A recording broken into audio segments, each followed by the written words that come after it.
আজকে সকাল থেকেই আকাশের মুখ ভার হয়ে আছে। কোথা থেকে শ্রাবণের চাপ চাপ মেঘসহ ঝোড়ো বাতাস বইছে। সকাল থেকে সূর্যদেবও যেন মেঘের কোলে মুখ লুকিয়েছেন, ফলে আজকের পরিবেশটায় কেমন একটা গুমোট ভাব বিরাজ করছে। সকালটা একরকম কাটছিল, কিন্তু দুপুরে এক পশলা বৃষ্টিরও দেখা মিলল। এখন বিকেলে আর বৃষ্টির নামগন্ধ নেই বটে, কিন্তু এখনও আকাশের মুখ ভার হয়ে আছে, সাথে ঝোড়ো বাতাসও বইছে। এমন দিনে কি আর ঘরে মন বসে? তাই ভাবছিলাম যদি তারানাথের বাড়ি যাওয়া যায় তবে দিনটা মন্দ কাটবে না। যেমন ভাবা তেমন কাজ। অমনি একটা জামা যেমন করে হোক গলিয়ে ছাতা হাতে বেরিয়ে পড়লাম। কিছুটা হেঁটে তারপর ট্রামে চড়ে বসলাম। যেহেতু মাসের শুরু, তাই আর ভাবলাম না, সরাসরি উঠে পড়লাম। ট্রাম থেকে নেমেই সোজা চলে গেলাম হারুর চায়ের দোকানে। ও মা, সেখানে দেখি কিশোরী বসে চা খাচ্ছে। আমাকে দেখে স্বভাবসিদ্ধ ভঙ্গিমায় আমার দিকে মুচকি হেসে বলল, কি হে, তুমিও নিশ্চয়ই গল্প শোনার জন্য তারানাথের বাড়ি যাওয়ার উদ্দেশ্যে বেরিয়েছ? তার প্রত্যুত্তরে আমি বলে উঠলাম, সে আর বলতে, এই বৃষ্টি বাদলের দিনে তারানাথের অলৌকিক গল্প ছাড়া ঠিক জমে না। আমার কথা শুনে কিশোরী হো হো করে হেসে উঠল। বৃষ্টির দিনে তেলে ভাজা চা আর সিগারেট সহযোগে গল্প না শুনলে আসো ঠিক জমবে না। তাই তারানাথের বাড়ি যেতে যেতে গলির সামনে তেলে ভাজার দোকান থেকে আমি গরম গরম বেগুনি আর আলুর চপ কিনছিলাম। তখন কিশোরীও পাশের দোকান থেকে এক বাক্স পাশিংশ নিয়ে আমার পাশে এসে দাঁড়ালো। তেলে ভাজার ঠোঙা নিয়ে যেই না তারানাথের বাড়ির দিকে যাব বলে বেরিয়েছি, এমন সময় আবার বৃষ্টি শুরু হলো। কিশোরী যেহেতু ছাতা আনেনি, অগত্য আমার ছাতার তলায় মাথা গুঁজে পড়ল। বৃষ্টিটা আর নামার সময় পেল না। তারানাথের বাড়িতে পৌঁছে শুরু হলেই পারত বাপু। ঝমঝম বৃষ্টিতে একটা ছাতাতে দুইজনের মাথা বাঁচানো মুশকিল ছিল, ফলে প্রায় কাক ভেজা হয়েই শেষমেশ তারানাথের বাড়ি পৌঁছলাম। দরজায় টোকা দিতেই চারিমা এসে দরজা খুলে দিল। তেলে ভাজার ঠোঙা হাতে দিয়ে চারি হাসি মুখে বাড়ির ভেতরে গিয়ে বসতে বলল, আর তারানাথকে আমাদের আসার খবর দিতে গেল। আমাদের দেখতে পেয়ে তারানাথ বেজায় খুশি। তক্তা পোষে বসতে বসতে বললেন, হঠাৎ বৃষ্টি বাদলের দিনে কি ব্যাপার? আমি বলে উঠলাম, বৃষ্টি বাদলের দিনেই বাড়িতে একদম মন বসছিল না, তাই আপনার বাড়িতে আড্ডা দিতে চলে এলাম। কিশোরী নিজের স্বভাবসিদ্ধ ভঙ্গিমায় বসে বলল, তা আজকে দু একখানা গল্প হবে তো নাকি ঠাকুরমশাই? তারানাথও হাসি মুখে বললেন, হবে হবে, বৃষ্টিতে একদম ভিজে গেছে দেখছি, আগে ভালো করে হাত পা ধুয়ে মাথা মুছা আয়েশ করে এসে বসো। এরপর তিনি চারিকে ডাকলেন, চারিমা একবার এদিকে শোন দেখি। চারি এসে দাঁড়াতেই তারানাথ বললেন, যা দেখিনি, চট করে মুড়ি আর তেলে ভাজাগুলো মেখে নিয়ে আয়, পরে চা করে দিবি ক্ষণ। তারপর আমাদের দিকে তাকিয়ে বললেন, কি গল্প বলবো তোমাদের? তোমরা আমার সব গল্পকে বিশ্বাস করো না। কিশোরে কিছু বলতে যাবে, তখনই চারি মুড়ি মাখা আর তেলে ভাজা নিয়ে এলো। আমাদের পরিবেশন করে দিয়ে বলল, কাকাবাবু আপনারা খেয়ে নিন, আমি কিছুক্ষণ পরে চা করে এনে দিচ্ছি। চায়ের জল বসিয়ে দিয়েছি। মুড়ি খেতে খেতে আমি বলে উঠলাম, বিশ্বাস যদি নাই করবো তাহলে এই বৃষ্টি বাদলা পেরিয়ে আপনার বাড়ি আসতে যাব কেন? তারানাথ মুচকি হেসে বললেন, সে তো তোমরা গল্প শোনার লোভে আসো, তা কি আমি বুঝি না ভেবেছ? আসলে সত্যি বলতে কি, নাস্তিক আর কৌতূহলীর লোকেরাই গল্পের ভালো শ্রোতা হয়। এমন সময় কিশোরী বললে, আপনি মাঝে মাঝে এমন সব গল্প বলেন, সেগুলোর বাস্তবে কোনো অস্তিত্ব আছে কি না আমার বিশ্বাস হয় না। তারানাথ দেখলাম রেগে গেলেন। আমি বুঝলাম পরিস্থিতি বিগড়ে যাওয়ার আগে সামাল দিতে হবে, নইলে গল্প না শুনেই বাড়ি যেতে হবে। তাই কথা ঘোরানোর জন্য আমি বললাম, দেখো দেখো, বাইরে বৃষ্টি একদম থেমে গেছে, কিছু ছেলে হৈ হৈ করে বেড়াচ্ছে। হঠাৎ তারানাথ বললেন, জানতো আমিও ছেলেবেলায় এরকম হৈ হৈ করে বেড়াতাম। মাঝে মাঝে মনে হয় ছেলেবেলার দিনগুলোতে ফিরে যেতে পারলে ভালোই হতো। কথাগুলো বলতে বলতেই তারানাথ একটু অন্যমনস্ক হয়ে চুপ করে গেলেন। কিছুক্ষণ সময় এইভাবেই অতিবাহিত হলো। এবার আমি বলে উঠলাম, ওই তারানাথ, কিছু গল্প বলুন। বলছি, তোমরা আগে খেয়ে নাও। সে এক ভয়ঙ্কর কাহিনী হে, অনেকদিন বাদে মনে পড়ল। সেই অভিজ্ঞতার কথা মনে পড়লে আজও শরীরে কাঁটা দিয়ে ওঠে। কিশোরী বলল, এ ঘটনাটি ঠিক কতদিনের? তারানাথ বললেন, মধুসুন্দরী দেবীর সাধনায় তখন সবেমাত্র সিদ্ধিলাভ করেছি। তখন আমি ভবঘুরের মতো এ গায়ে সে গায়ে ঘুরে বেড়াতাম। ও চারি, চা এনেছিস? রাখ, এই তক্তাপোষে রাখ।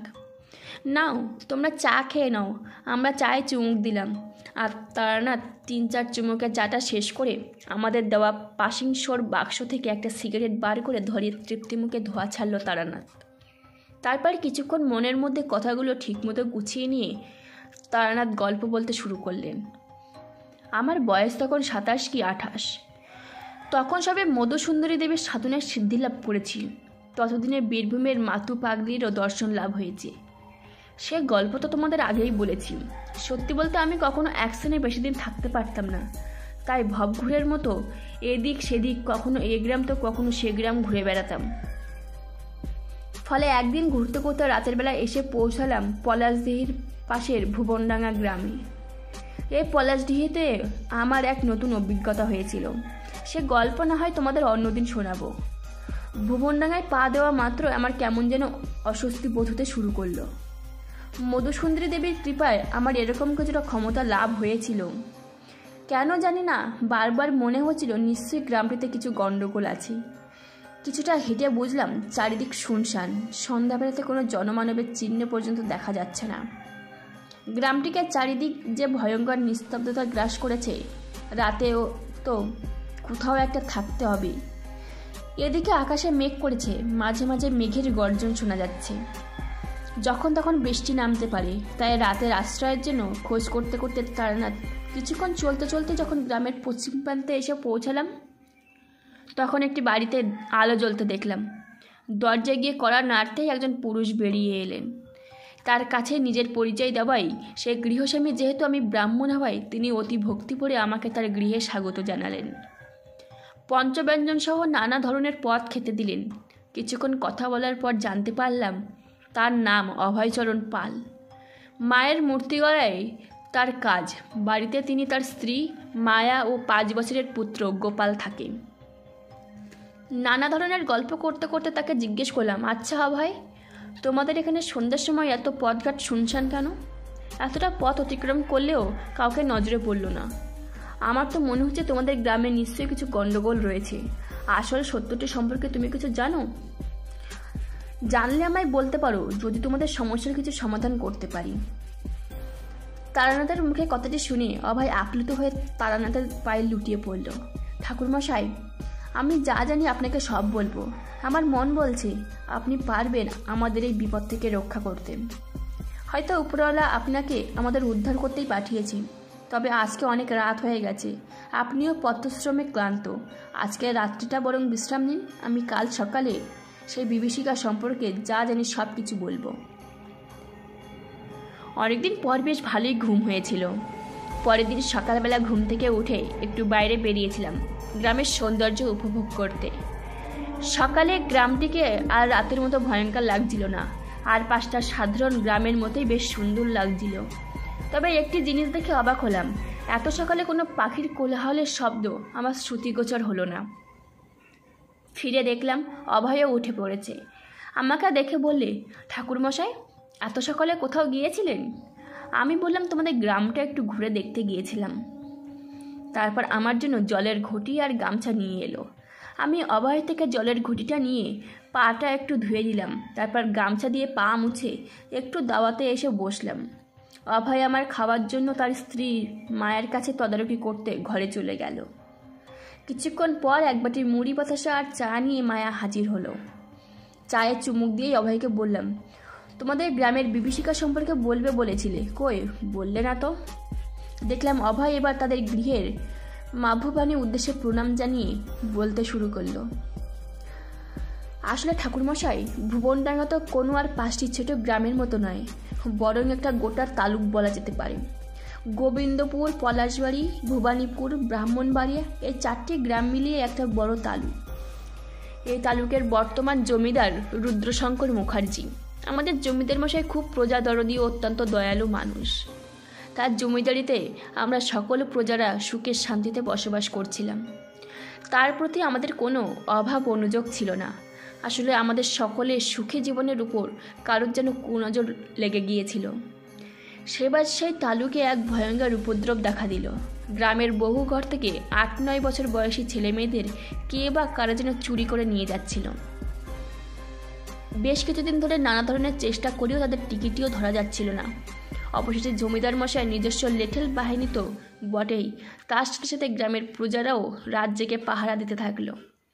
অবশেষে গ্রামের শেষ প্রান্তে ব্রাহ্মণবাড়িয়া শ্মশানের এক কাপালিকের কুটির থেকে উদ্ধার হলো সেই হতভাগ্য শিশুদের মুন্ডহীন নরকঙ্কাল। কাপালিকের কুটিরে তন্ন করে খুঁজে একটি মহিলার দামি শাড়ি পাওয়া যায়। শাড়িটি দেখে অনেকের সন্দেহ হয় এতে কোনো সাধারণ শাড়ি নয়, জমিদার বাড়ির খাস চাকর বা দাসীদের কাছে এই ধরনের শাড়ি থাকে। পরে অনেক খোঁজ করে জানা গেল যে তাদের ধারণাই ঠিক।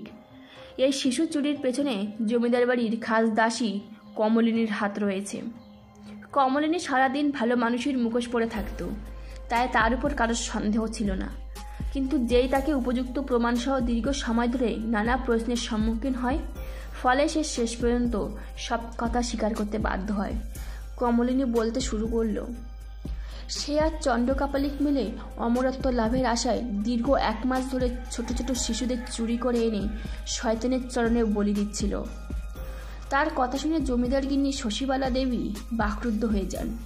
সাময়িক ধাক্কা সামলে তিনি বলে উঠলেন, ছি ছি কমলিনী, তুই যে এতদিন আমার খাস দাসী ছিলিস তা ভাবতেও আমার ঘেন্না হচ্ছে।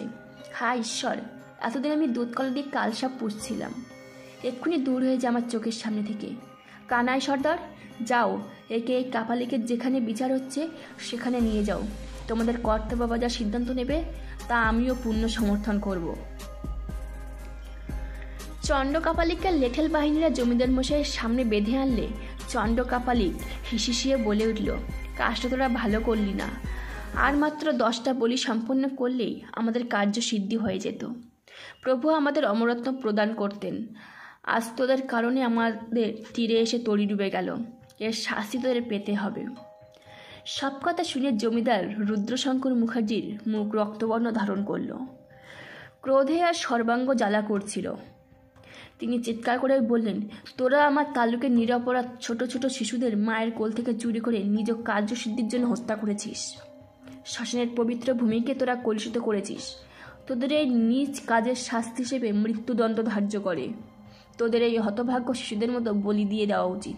কিন্তু আমি অপরাধ, ধর্মের কারণে তা আমি করতে পারবো না, কারণ যেহেতু কাপালিক ব্রাহ্মণ সন্তান আর কমলিনী মেয়ে মানুষ, শাস্ত্র অনুসারে ব্রাহ্মণ আর মেয়েদের বলি হয় না।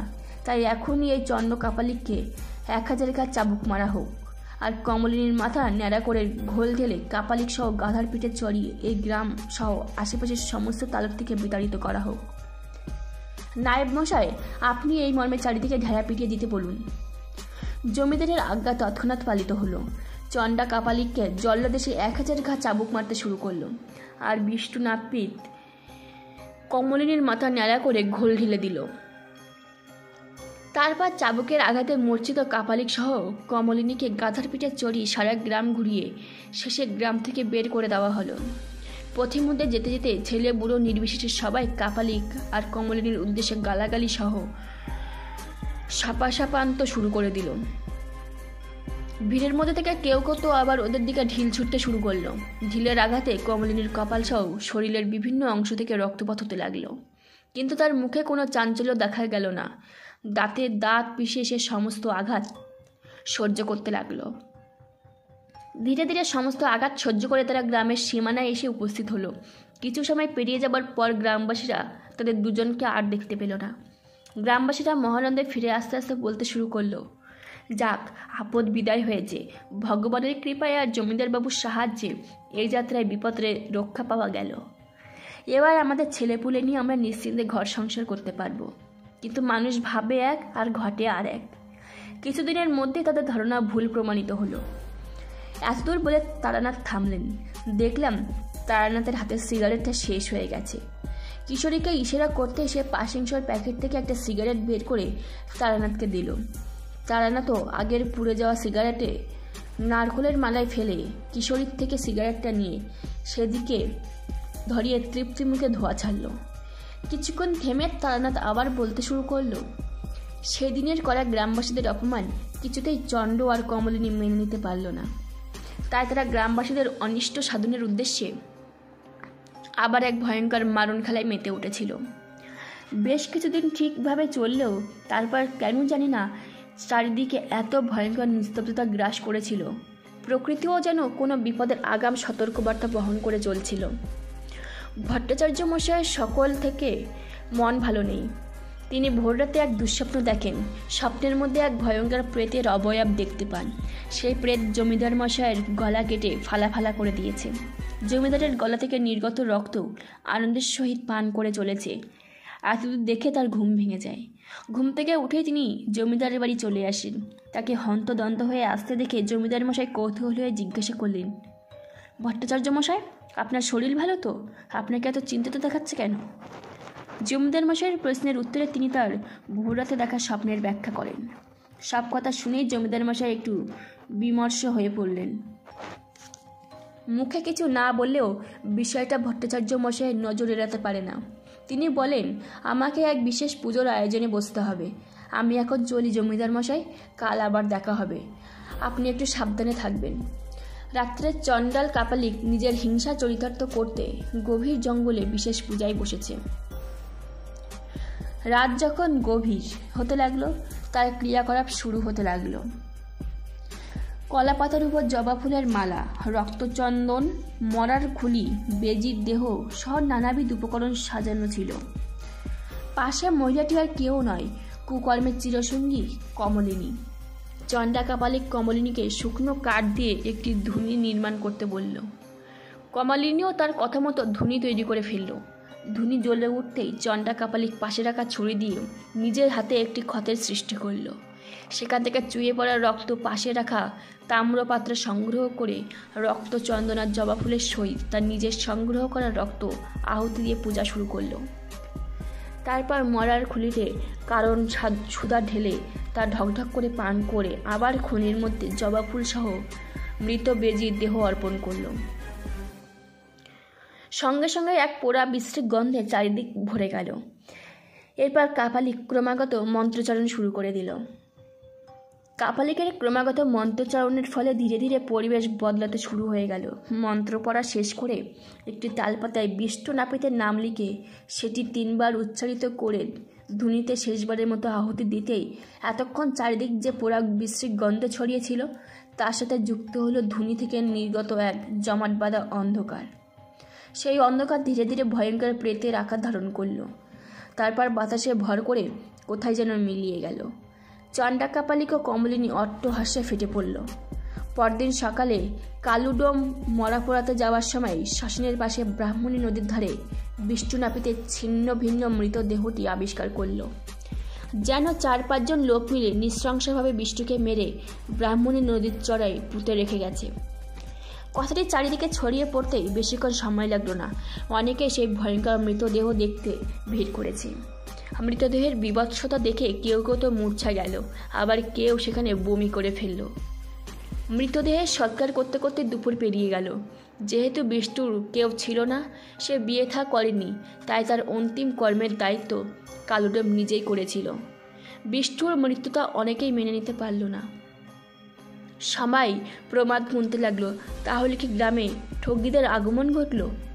সেদিন রাতে আসলে কি ঘটেছিল সে ঘটনা সম্পর্কে সকলেই অজ্ঞত থাকলো। এরপর 2-3 দিন সব কিছুই ঠিক থাকে। গ্রামের মানুষরা সব কিছু ভুলে যেতে লাগলো। আবার সবাই নিজেদের কাজে মনোনিবেশ করলো। কিন্তু চতুর্থ দিনে কানাই সর্দারের বাড়িতে ঘটে গেল এক অঘটন। সেদিন সন্ধ্যায় কানাই সর্দারের স্ত্রী রায়ের উপর নেমে এলো সেই প্রেতের ছায়া। সেদিন সন্ধ্যায় রায়ের সেই সাবিত্রী এসে তাকে হন্তদন্ত হয়ে ডাকতে থাকলো। সাবিত্রীর আওয়াজ শুনে রায় বেরিয়ে এসে দেখলো সাবিত্রী খুব জোরে জোরে হাঁপাচ্ছে। তার সেই অবস্থা দেখে রায় জিজ্ঞেস করে, কি রে, তুই এমন হাঁপাচ্ছিস কেন? সাবিত্রী কাঁদো কাঁদো স্বরে বলে, শিগগির আমাদের ঘরে চলো, আমার শাশুড়ির খুব শরীর খারাপ করছে, তোকেই একটিবার দেখতে চাইছে। কমলাখড়ির নাম কানে যেতেই রায় 7-5 না ভেবে সাবিত্রীর সাথে বেরিয়ে আসে। মাঠের আলপথ ধরে যেতেই রায় লক্ষ্য করলো একটা কালো পাতলা কুয়াশার চাদর চারিদিক ঢেকে রেখেছে। নিকাশ আধারে শুধু ঝিঝি পোকা আর দূরে কোথাও শিয়ালের ডাক শোনা যাচ্ছে। দুই একটি জোনাকি পোকা মাঝে মাঝে এদিক ওদিক উড়ে বেড়াচ্ছে। আলপথ যেতে যেতে রায় একবারও খেয়াল করলো না সেই পথ কোনো মতেই সাবিত্রীদের ঘরের দিকে যায় না, ওটি বরং গ্রামের শ্মশানের পথ। শ্মশানের কাছে চমক ভাঙল রায়ের। সে ভয়ে ভয়ে বলে উঠল, এই সাবিত্রী, এই তুই আমায় শ্মশানে নিয়ে এলি কেন? কথাগুলো বলেই রায় সামনে দাঁড়ানো সাবিত্রীর হাত স্পর্শ করতে গেল। সাবিত্রীর হাত স্পর্শ করতেই রায়ের মুখ দিয়ে এক ভয়ঙ্কর আর্তনাদ বেরিয়ে এলো। এ কে? এ তো সাবিত্রীর হাত নয়। পরের কথাটা রায়ের মুখ দিয়ে বেরোলো না, গলাতেই আটকে গেল সাবিত্রীর। তার দিকে তাকিয়ে প্রেতসুলভ এক কুটিল হাসিতে হেসে উঠল। ধীরে ধীরে সাবিত্রীর অবয়ব পাল্টে যেতে লাগলো। তার মুখমণ্ডলে চোখ, মুখ, নাক বলে কিচ্ছু নেই, আছে শুধু দলা পাকানো মাংসপিণ্ড, যা ধীরে ধীরে রায়ের চোখের সামনে খসে পড়তে লাগলো। চোখের কোটরে ধিক ধিক করে আগুন জ্বলছে। হঠাৎ সে প্রেতের শরীরটা বিশাল আকার ধারণ করলো। সেই দৃশ্য দেখে রায়ের মুখ থেকে কোনো কথা বেরোলো না। ভয়ে হাত পা কাঁপতে লাগলো। পালিয়ে যেতে ভুলে গেল সে। ধীরে ধীরে সেই প্রেত আর কালো লিকলিকি হাত তার দিকে বাড়িয়ে দিচ্ছে। সেই হাত তার গলায় বসে গেছে। তীব্র যন্ত্রণায় ছটফট করতে করতে রায়ের শরীর থেকে প্রাণবায়ু বেরিয়ে গেল। সে ঠিক বিষ্ণু নাপিতের মতো একইভাবে রায়ের শরীরটাকে ব্রাহ্মণী নদীর চরে পুঁতে রেখে বাতাসে মিলে গেল। এতদূর শুনে তারানাথ অভয়কে প্রশ্ন করলেন, এরকম নৃশংস দুটি মৃত্যু দেখে তোমরা মৃত্যুগুলির আসল কারণ অনুমান করতে পারোনি? ভোরের আলো ফুটতেই শ্মশান পথযাত্রীর কিছু লোকজন রায়ের বীভৎস মৃতদেহ উদ্ধার করল। কানাই সর্দার সারা রাত নানা স্থানে খুঁজেও যখন রায়ের খোঁজ পেল না, তখন সে মনে নানা শঙ্কা নিয়ে শ্মশানের দিকে পা বাড়ালো। শ্মশানে পৌঁছে রায়ের বীভৎস মৃতদেহ দেখে সেও চুপচাপ দাঁড়িয়ে পড়ল, আর তার চোখ দিয়ে অশ্রু ঝরে পড়তে লাগলো। কিছুক্ষণ পর সেখানে বসে পড়ে কানাই সর্দার কাঁদতে কাঁদতে ঈশ্বরের উদ্দেশ্যে বলতে শুরু করে, হে ঈশ্বর, আমি তো আজ অবধি কারোর কোনো অনিষ্ট করিনি, তবে কোন পাপে তুমি আমার রায়কে আমার থেকে কেড়ে নিলে? তুমি রক্ষা করলে না ওকে। তুমি পাষাণ হৃদয়, তুমি মিথ্যে ঈশ্বর, তুমি মিথ্যে। সেই ভিড়ের মাঝে গ্রামের এক প্রবীণ বৃদ্ধ বলে উঠলেন, কাল সন্ধেবেলায় আমি রায়কে ওর সই সাবিত্রীর সাথে শেষবারের মতো দেখেছিলাম। সাবিত্রী ওকে কোথায় যেন নিয়ে গিয়েছিল। তখন সেখানে সাবিত্রী উপস্থিত ছিল।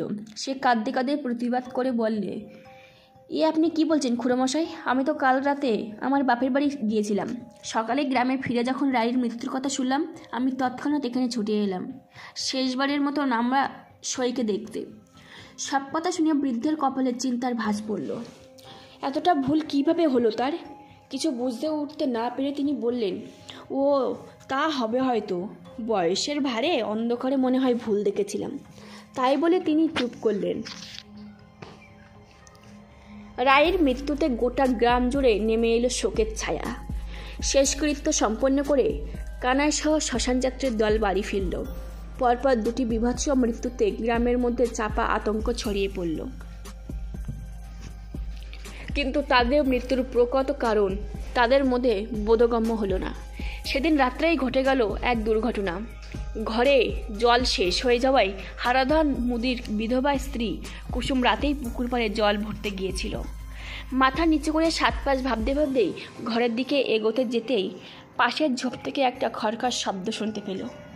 কিছুক্ষণ সেদিকে লক্ষ্য করতেই দেখল একটা কালো ছায়ামূর্তি সরে গেল। কুসুমের শরীর ভয়ে কাটা দিয়ে উঠল। একলা মেয়ে মানুষকে পেয়ে যদি কোনো দুষ্টুর লোক কোনো খারাপ মতলবে ঝোপের আড়ালে লুকিয়ে থাকে, সেই সব ভেবে কুসুম তাড়াতাড়ি কলসি নিয়ে ছুটতে আরম্ভ করলো। আর দুটো ঝোপ পেরোলেই তার ঘরের দিকে যেতে পারবে সে। কিন্তু ভাগ্যের কি নির্মম পরিহাস, ঠিক তখনই সেই ভয়ঙ্কর প্রেত তার সামনে এসে রাস্তা রোধ করে দাঁড়ালো। প্রথমে আধারে প্রেতের রূপ ঠিকমতো দেখতে না পেলেও কিছুক্ষণ পর অন্ধকার কিছুটা চোখে সয়ে আসতেই প্রেতের আসল রূপ দেখে কুসুম ভয়ানক চিৎকার করে উঠল। চোখের নিমেষেই প্রেতটি বিশাল আকার ধারণ করল। সেদিকে তাকাতেই ভয়ে কুসুমের হৃদস্পন্দন স্তব্ধ হলো। প্রেতটি ভয়ানক আক্রোশে কুসুমের শরীরটি ছিন্ন ভিন্ন করে সেখানে ফেলে রেখে অন্তর্নিহিত হলো। সূর্যদেব পূর্ব আকাশে উদয় হতে শুরু হলো আরও এক নতুন সকালের। এ সকালের পাশে সাধারণ সকালের থেকে সম্পূর্ণ আলাদা। এই সকালের সাথে গতকালের সেই বিষাদময় সকালের সাদৃশ্য দেখা শেষ। কুসুমের ঘরের কিছুটা দূরে তার ছিন্ন ভিন্ন শরীরটা পাওয়া গেল। কোনো হিংস্র জন্তু তার বিশাল নখ দিয়ে যেন শরীরটা ফালা ফালা করে দিয়েছে।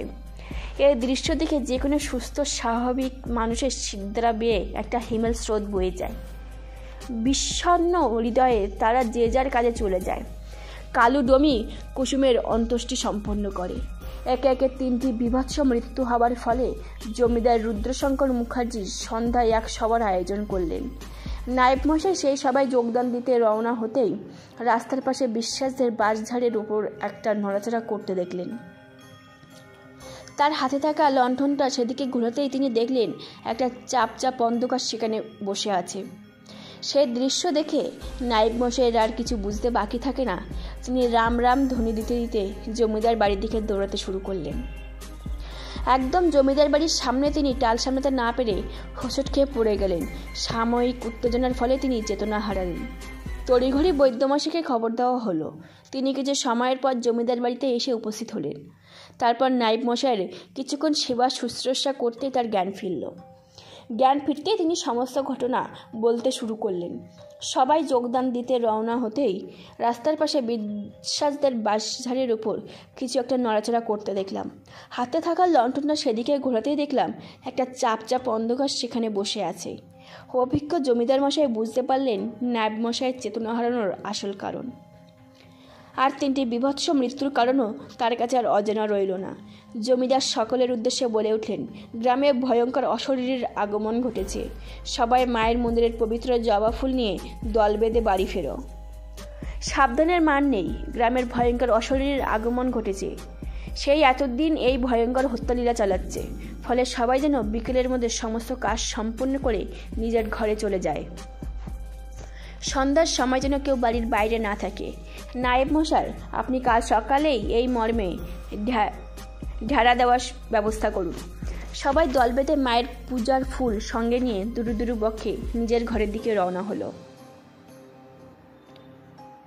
আগের দিনের সন্ধ্যার ঘটনায় সবাই ভয়ানক আতঙ্কের মধ্যে ছিল। জমিদার মশাই পরদিন সকালে খোঁজ পেলেন এক ওঝার। পাশের গ্রাম ভবানীপুরে সেই ওঝার বাস। সকলে তাকে নিবারণ ওঝা বলে চেনে। ওঝা মশাই নাকি পিশাচ সিদ্ধ, ফলে ভূত প্রেত পিশাচকে খুব সহজেই নিজের বশে আনতে পারেন। আগত বিপদের হাত থেকে রক্ষা পেতে 4-5 জনের একটি দল পাশের গায়ে নিবারণ ওঝার বাড়ির দিকে রওনা হলো। ভবানীপুরে পৌঁছে সেই ওঝার বাড়ি খোঁজ করতেই সবাই এক বাক্যে তার বাড়ি দেখিয়ে দিল। সবাই সেখানে পৌঁছে দেখল ছোট্ট একটা একচালা কুঁড়ে ঘর, মাথায় খড়ের ছাউনি দেওয়া ছোট্ট একটা একচালা কুঁড়ে ঘর। ঘরের দরজায় টোকা দিতেই বেরিয়ে এলো 40 ঊর্ধ্ব এক মাঝারি মাপের মানুষ। লম্বা চুল, কান ছাপিয়ে নেমে এসেছে। দাড়িতে পুরো মুখ ভর্তি হয়ে আছে। গলার লাল রঙের পুঁথির মালা আর হাতে একটা চিমটা আর কোমরে সাদা রঙের ধুতি পরে আছে। তাদের দেখে তিনি গম্ভীর স্বরে বলে উঠলেন, কি ব্যাপার, কার খোঁজে তোমরা এখানে এসেছো? তার কথা শুনে সকলে বললেন, আজ্ঞে বাবা, এটা কি নিবারণ ওঝার বাড়ি? আমরা নিবারণ ওঝার খোঁজে পাশের গ্রাম ভুবনডাঙ্গা থেকে এখানে এসেছি। আমাদের গ্রামে এক ভয়ঙ্কর প্রেতের উপদ্রব শুরু হয়েছে। সে এক মারণ খেলায় মেতে উঠেছে। তাদের হাত থেকে আমরা বাঁচতে চাই। তাদের কথা শুনে সেই লোকটি বলে উঠল, তোমরা ঠিক জায়গায় এসে উপস্থিত হয়েছ। আমিই নিবারণ ওঝা। আমি তোমাদের এই বিপদ থেকে রক্ষা করব। বেশ, তোমরা অনেকখানি পথ থেকে এসেছো, তোমরা একটু বিশ্রাম নাও। আমি এক্ষুনি তৈরি হয়ে আসছি। কিছুক্ষণ অপেক্ষা করতেই নিবারণ ওঝা তৈরি হয়ে ফিরে এলেন। এখন আর বেশভূষার একটু পরিবর্তন হয়েছে। তার সেই লম্বা লম্বা চুলগুলো মাথার উপর ঝুঁটি করে বাঁধা। আদুর গায়ে তিনি একটি লাল রঙের ফতুয়া পরেছেন। তার হাতে নিয়েছেন এক অদ্ভুত দর্শন লাঠি, কাঁধে নিয়েছেন একটি কাপড়ের পুঁটলি। সব কিছু সংগ্রহ করে তিনি ভুবনডাঙ্গার প্রজাদের সাথে গরুর গাড়িতে চড়ে বসলেন। দুপুরবেলায় যখন তারা ভুবনডাঙ্গায় পৌঁছলেন, তখন নিবারণ ওঝাকে দেখতে সারা গ্রাম ভেঙে পড়েছে। সকলে তাকে সাদরে অভ্যর্থনা জানালো। প্রথম সারিতে দাঁড়িয়েছিলেন স্বয়ং জমিদার রুদ্রশঙ্কর। তাকে আদর আপ্যায়ন করে জমিদার বাড়িতে নিয়ে যাওয়া হলো। মধ্যাহ্নভোজ সেরে তারা যখন বৈঠকখানায় বসলেন, তখন জমিদার মশাই বললেন, বুঝতেই পারছেন ওঝামশাই, বড় আশা করে আমরা আপনার শরণাপন্ন হয়েছি। দয়া করে আপনি এই বিপদের থেকে আমাদের গ্রামের প্রজাদের রক্ষা করুন। নিবারণ বললেন, আগামী অমাবস্যা আর মাত্র 3 দিন বাকি, তবে স্থান আমি এই অমাবস্যার আগেই নির্বাচন করে নেব। আমি আপনাকে কথা দিচ্ছি জমিদারবাবু, সে প্রেতকে আমি ঝাঁটার বাড়ি দিয়ে এই গ্রাম ছাড়া করব।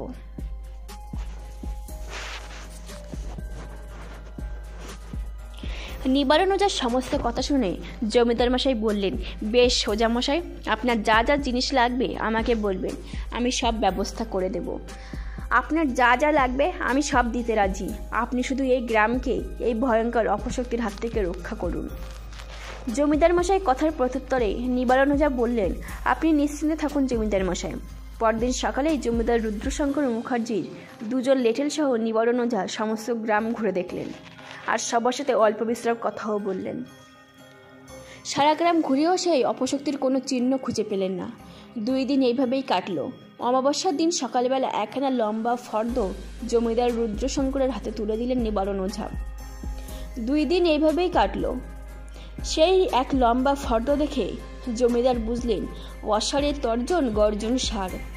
সেই ফর্দে আতপ চাল, সুগন্ধি দ্রব্য, রক্তচন্দন, ঘি, সরষের তেল, নানাবিধ সবজি বেশি পরিমাণে লিখেছে, অর্থাৎ যজ্ঞ সম্পূর্ণ করে নিবারণ ওঝা এই বেঁচে যাওয়া উপাদানগুলো সব নিজের পুটলিতে পুরবে।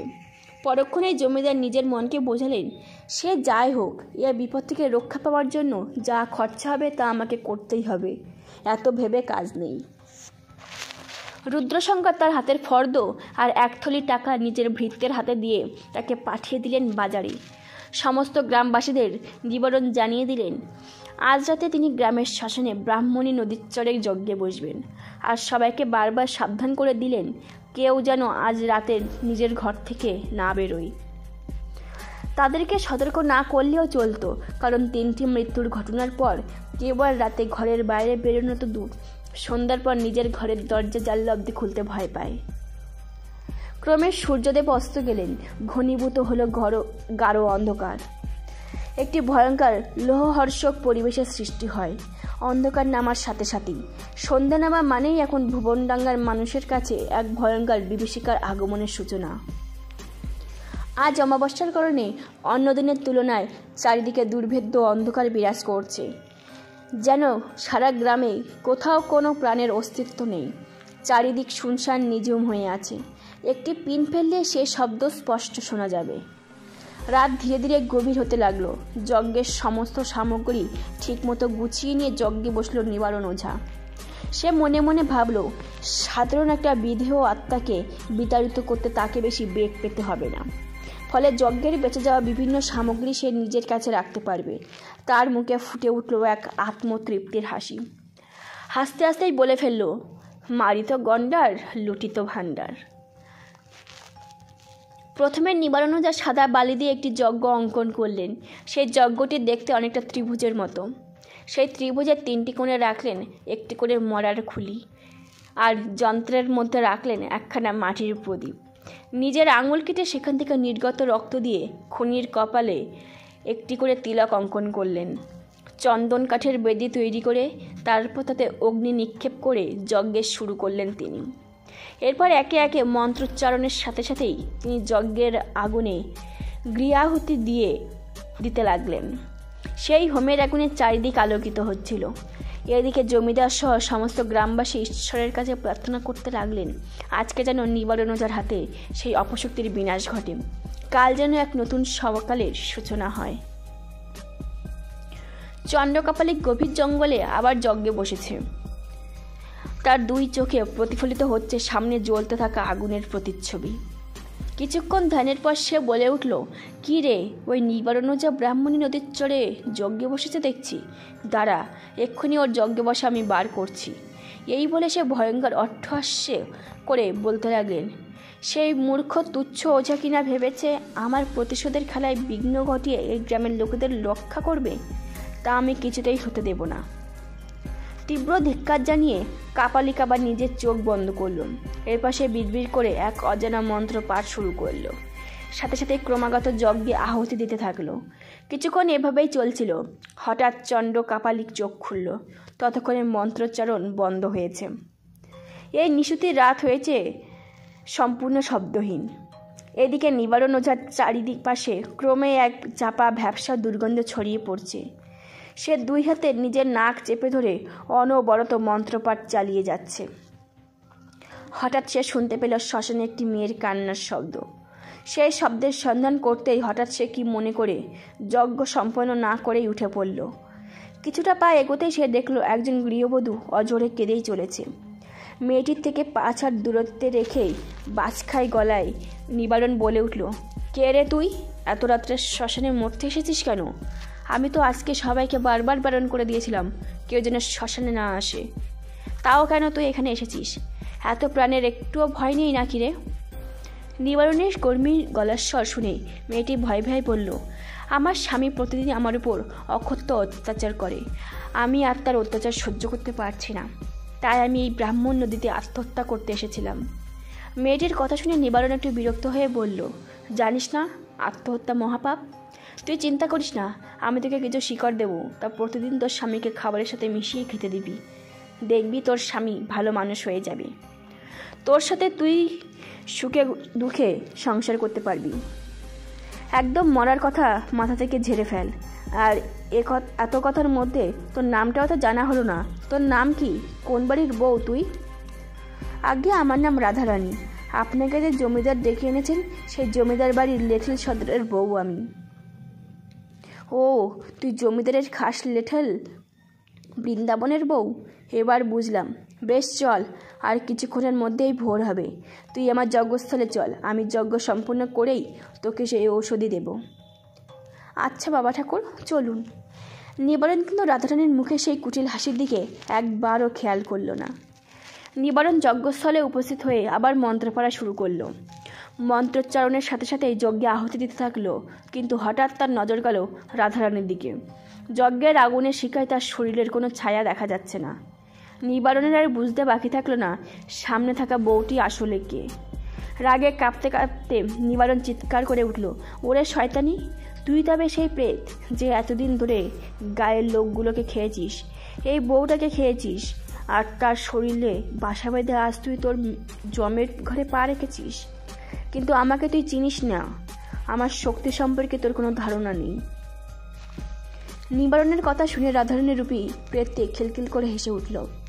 নিবারণ সবে মন্ত্র দ্বারা তাকে বন্দি করতেই যাবে, তৎক্ষণাৎ সেই প্রেত বলে একদম তার মুখের সামনে এসে দাঁড়িয়েছে। ঠোঁটে লেগে আছে ভয়ানক কুটিল হাসি। নিবারণ কিছু করার আগে সেই প্রেত তার তীক্ষ্ণ দাঁতগুলো নিবারণের কণ্ঠনালী বরাবর বসিয়ে দিল। নিবারণ আজকে গাত্র বন্ধন করতে ভুলে গিয়েছিল, ফলে খুব সহজে সেই প্রেতটাকে আক্রমণ করতে পারল। কিছুক্ষণ ধস্তাধস্তির পর নিবারণের শরীর আস্তে আস্তে অবশ হয়ে পড়ল যজ্ঞদেবীর পাশে। সেই প্রেত মহানন্দে নিবারণের মৃত শরীর থেকে রক্ত পান করে তীব্র চিৎকার করতে থাকলো। যারা সাহস সঞ্চয় করে ভোরবেলা ঘরের দোর খুঁড়ে বেরিয়েছিল, তারা পুনরায় সেই পৈশাচিক চিৎকারের শব্দে একেবারে আটকে ওঠার সাথে সাথেই আবার ঘরে খিল দিয়ে রাম নাম জপ করতে লাগলো। কিছুটা বেলা বাড়লেই বৃন্দাবন সহ 10-12 জন লোক ভয়ে ভয়ে শ্মশানের দিকে রওনা হলো। শ্মশানে গিয়ে তারা দেখল যজ্ঞদেবীর পাশে নিবারণের দেহটা পড়ে রয়েছে। সেখানে এসে কয়েকটা শিয়াল ঘুরঘুর করছিল। মানুষের দল যেতেই তারা সেখান থেকে চলে গেল। নিবারণের হাত পা মাথা সব তীব্র আক্রোশে টেনে ছেঁড়া হয়েছে। মাথাটা দেহ থেকে কিছুটা দূরে ব্রাহ্মণীর নদীর চরে পড়ে আছে। সেখানে চোখ দুটি নেই, বরং দুটো কোঠরের সৃষ্টি হয়েছে। এই 2 দিনে গ্রামের মানুষের মনে যে সাহসের সঞ্চয় হয়েছিল, তা যেন নিমিষেই তাসের ঘরের মতো ভেঙে পড়ল।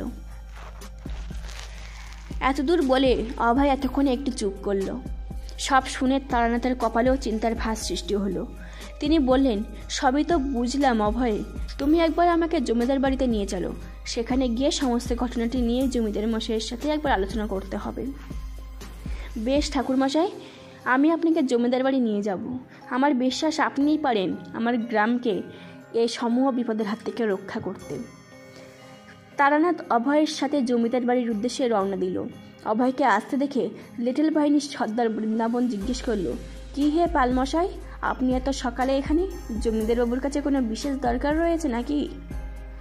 প্রত্যুত্তরে অভয় বলল, হ্যাঁ বৃন্দাবন ভাই, আসলে এই ঠাকুরমশাই ইনি একবার জমিদার বাবুর সাথে দেখা করতে চাইছেন, আমাদের গ্রামকে বাঁচানোর চেষ্টা করে দেখবেন বলেছেন। অভয়ের মুখে তারানাথের পরিচয় পেয়ে লিটল সর্দার তারানাথের উদ্দেশ্যে করজোড় প্রণাম করলেন। বাইরে অভয় আর বৃন্দাবনের কথার শব্দে স্বয়ং জমিদার রুদ্রশঙ্কর অন্তর্মহল থেকে বেরিয়ে এলেন। তারানাথের সৌম্য দর্শন রূপ দেখে জমিদার রুদ্রশঙ্কর মশাই তার উদ্দেশ্যে করজোড়ে ভক্তিভরে প্রণাম করলেন। আকুল কণ্ঠে বললেন, কে আপনি? আপনি নিশ্চয়ই কোনো দিব্য পুরুষ। আজ আমাদের গ্রামকে রক্ষা করতেই নিশ্চয়ই আপনার আগমন ঘটেছে। আপনি আপনার আসল পরিচয় দিয়ে আমাকে কৃতার্থ করুন। তারানাথ একটু স্নিগ্ধ কণ্ঠে বললেন, আমি এক সাধারণ ভবঘুরে মানুষ। গতরাতে আপনাদের গ্রামে উপস্থিত হয়েছি। রাত্রি যাপনের জন্য আশ্রয় খুঁজতে খুঁজতে অভয়ের কাছে গিয়ে উঠেছিলাম। তার মুখে আপনাদের গ্রামের ভয়ঙ্কর অবস্থার কথা জানতে পারলাম। তাই একবার আপনার সাথে গ্রামকে রক্ষা করার চেষ্টা করব বলে মনস্থির করলাম। বেশ বেশ ঠাকুরমশাই, আপনার অশেষ করুণা। আপনি আমার আতিথেয়তা গ্রহণ করুন, কিছু আহার করুন। বিকেলে সেই ভয়ঙ্কর বিভীষিকার দমনের উপায় নিয়ে আপনার সাথে কথা বলবো। দুপুরের আহার সেরে জমিদার মশাই ও তারানাথ মুখোমুখি বসলেন। জমিদার মশাই তাকে প্রেতের পুঙ্খানুপুঙ্খ বিবরণ দিতে থাকলেন। সমস্ত কথা শুনে তারানাথ বললেন, আমি শ্মশানে একটু নিবৃত্তি সাধনায় বসতে চাই। কাল সকালের আগে আমি ফিরে আসব। অথচ আমাকে নিয়ে কেউ চিন্তা করবেন না। প্রকৃতি আজ বড় তমসাচ্ছন্ন। মাঝে মধ্যে শিয়ালের দল করুণ স্বরে চলেছে। মেঘের রেশ কেটে যেতেই আকাশের এক ফালি চাঁদের দেখা মিলেছে। তারই মাঝে মধুসুন্দরী দেবীর ধ্যানে নিমজ্জিত তারানাথ। হঠাৎ তারানাথ উপলব্ধি করল চারপাশের আবহাওয়া ক্রমশ পরিবর্তিত হচ্ছে। একটা পচা দুর্গন্ধ চারিদিকে ছড়িয়ে পড়ছে। তিনি আবার একাগ্রতা বজায় রাখতে পারলেন না। চোখ খুলে দেখলেন শ্মশানের পূর্ব দিকের বাঁশঝাড়ের পাশে একটি চাপা অন্ধকার এসে উপস্থিত হয়েছে। তবে সেই জমাট বাঁধা অন্ধকার কিন্তু সজীব, মাঝে মাঝে নড়ে চড়ে উঠছে। তারানাথ বুঝতে পারলেন তার প্রতিপক্ষ এসে হাজির হয়েছে, যে কোনো মুহূর্তে তার উপর আঘাত করতে পারে। নিজের সুরক্ষার জন্য শ্মশানের কিছুটা ধুলো নিয়ে নিজের চারপাশে ছড়িয়ে দিয়ে মন্ত্রোচ্চারণের সাথে সাথে গাত্রবন্ধন সম্পন্ন করলেন। মুহূর্তের মধ্যে সেই জমাট বাঁধা অন্ধকার তারানাথের উদ্দেশ্যে আঘাত হানতে চাইল, কিন্তু সেই মন্ত্রের শক্তির সাথে কোনো মতেই পেরে উঠছিল না। কিছুক্ষণ বৃথা আস্ফালন করে যখন সে নিজের কার্য সম্পাদনে ব্যর্থ হলো, তখন সেই প্রেত তীব্র গর্জন করতে শুরু করলো। সেই গর্জন এত ভয়াবহ ছিল, তার শব্দ কোনো তারানাথ তান্ত্রিক সেই স্থানে অক্কা পেত। তারানাথ ধীরে ধীরে এক অজানা মন্ত্রোচ্চারণ করতে শুরু করলো। সেই মন্ত্রোচ্চারণের প্রভাবে চারিদিকে সুন্দর মিষ্টি গন্ধ ছড়িয়ে পড়ল। শেষ অবধি সেই প্রেত বাধ্য হয়ে ফিরে গেল তার প্রভুর কাছে।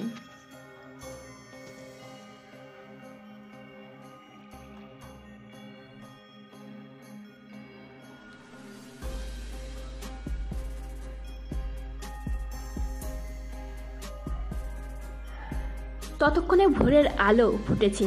তারানাথ জমিদার বাড়ির উদ্দেশ্যে যাত্রা শুরু করল। সেখানে তার জন্য জমিদার রুদ্রশঙ্কর অধীর আগ্রহে অপেক্ষা করছিলেন। তারানাথ জমিদারকে বললেন, আগে জমিদার বাবু, সে প্রেত অসীম ক্ষমতার অধিকারী, সাথে সে মায়াবীও। তাকে বধ করা এত সহজ নয়। কাল রাত্রে তার সাথে আমার এক প্রকার যুদ্ধ হয়েছে। কাল সে পরাজিত হয়েছে ঠিকই, কিন্তু নানা প্রকারে সে আবার আঘাত হানতে চাইবে।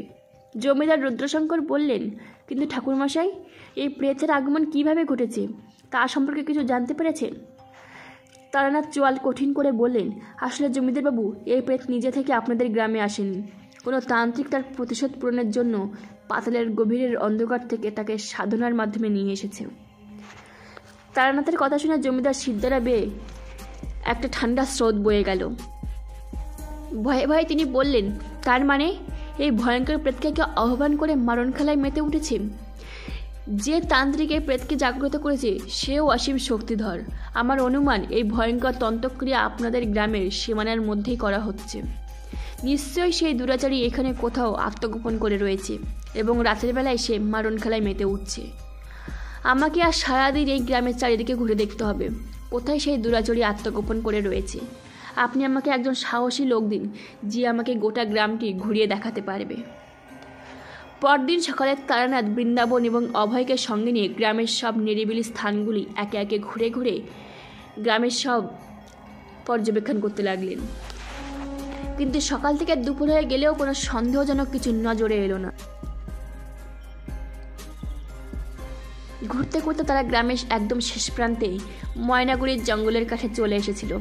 জঙ্গলের বাইরে ভুবনডাঙ্গার মাঠে কিছুক্ষণ বিশ্রাম নিতে নিতে তারানাথ খেয়াল করলেন অনেকক্ষণ অতিবাহিত হয়ে গেলেও জঙ্গলের ভিতর থেকে কোনো জীবজন্তুর আওয়াজ বা গর্জন তিনি শুনতে পেলেন না। এই বিষয়টি নিয়ে তারানাথের মনে কিছুটা খটকা লাগলো। তখনই একদল কাঠুরেকে জঙ্গলের ভিতর থেকে দৌড়ে বেরিয়ে আসতে দেখা গেল। তারা কোনো ভয়ঙ্কর কিছু হয়তো দেখতে পেয়েছে। তাদের চোখ মুখে তখনও ভয়ের ছাপ স্পষ্ট। তারানাথ তাদের উদ্দেশ্যে বললেন, কী হে বাবারা, এমনভাবে ছুটছ কেন? কি হয়েছে? তারানাথের গলার স্বরে তাদের ঘোর কাটে। তাদেরই মধ্যে নরেন বাগদি বলে ওঠে, আজ্ঞে বাবা ঠাকুর, জঙ্গলে সব পশু পাখির মুন্ডহীন মৃতদেহ চারিদিক ছড়িয়ে পড়ে আছে। এরকমটা আমরা বাপের জন্মে দেখিনি গো। মনে হচ্ছে কোনো অপদেবতা তাদের মেরে ফেলেছে। অপদেবতার কথা কানে যেতেই তারানাথ লাফিয়ে উঠলেন। কি বললে নরেন? অপদেবতা? হ্যাঁ হ্যাঁ, তুমি ঠিক বলছো।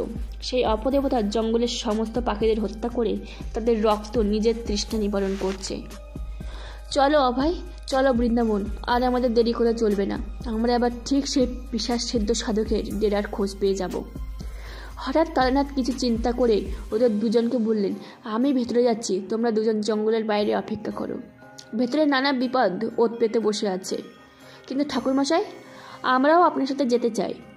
এবার তারানাথ কিছুটা ধমকে সুরে বললেন, বলছি না তোমরা বাইরে অপেক্ষা করো, নইলে তোমাদের প্রাণ সংশয় দেখা দিতে পারে।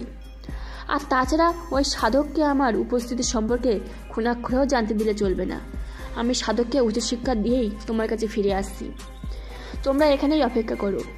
অমর আর বৃন্দাবন দেখতে পেল। তারানাথ কিছুক্ষণের মধ্যে ঘন জঙ্গলের মধ্যে মিশে গেলেন। চারিদিকে মহুয়া ফুলের মাদকতা ক্রমে চারিদিকে ছড়িয়ে পড়ছে। মাঝে মাঝে প্রেতের হাত থেকে বেঁচে যাওয়া কিছু শিয়াল কোনো শব্দে কেঁদে উঠছে। এর মধ্যেই তারানাথ জঙ্গলের মাঝামাঝি চলে এসেছে। হঠাৎ কোনো বস্তুর সাথে তিনি ধাক্কা খেলেন, যেন কোনো অদৃশ্য দেওয়াল এই স্থানটিকে আড়াল করতে চাইছে। তারানাথের আর বুঝতে বাকি রইল না এই দেওয়ালটির উদ্দেশ্য সম্পর্কে। মাটি থেকে একটি শুকনো পাতা তুলে নিয়ে হাতে মুঠোর মধ্যে রেখে এক অজানা মন্ত্রোচ্চারণ করতে শুরু করলো। মুহূর্তের মধ্যে সেই পাতাটি হাতের মুঠোয় ভেতরে চূর্ণ বিচূর্ণ হয়ে গেল। সেই পাতার চূর্ণ বিচূর্ণটিকে দেওয়ালটিকে ছুঁড়ে দিতেই অদৃশ্য দেওয়ালটি ভেঙে পড়ল। তারানাথ মনে মনে ভাবলেন, তার প্রতিপক্ষ অসীম শক্তিশালী, তাকে বাহুবল দিয়ে নয় বুদ্ধি দিয়ে পরাস্ত করতে হবে। মনে মনে পরবর্তী পদক্ষেপ সম্পর্কে চিন্তা করতে করতেই তারানাথ আরও খানিকটা এগিয়ে গেলেন। কিছুটা পথ যেতে তারানাথ শুনতে পেলেন বজ্র কঠিন কণ্ঠে কোনো এক অজানা মন্ত্রপাঠের শব্দ।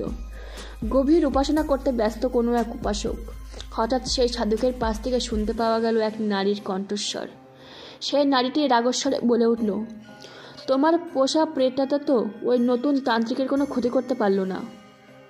তুমি কিছু একটা করো, আমি কিন্তু কিছুতেই হার স্বীকার করব না। আমাদের প্রতিশোধ সম্পন্ন করতেই হবে। এবার সেই সাধক বলে উঠল, কমলিনী, তুমি একটু চুপ করো। কাল তারানাথের ভাগ্যদেবী প্রসন্ন ছিল, তাই সে বেঁচে গেছে। কিন্তু আমিও চণ্ড কাপালিক, আজ আমি ওকে যমের দুয়ারে পাঠিয়েই ছাড়ব। আজ আমি আমার সেই প্রেতকে আহ্বান করব না। আজ আমি যাকে আহ্বান করব সে হলো তার থেকেও বড় ভয়ঙ্কর পিশাচ। নরকের অগ্নি থেকে তার জন্ম। সে যেমন ভয়ঙ্কর তেমনি কুটিল।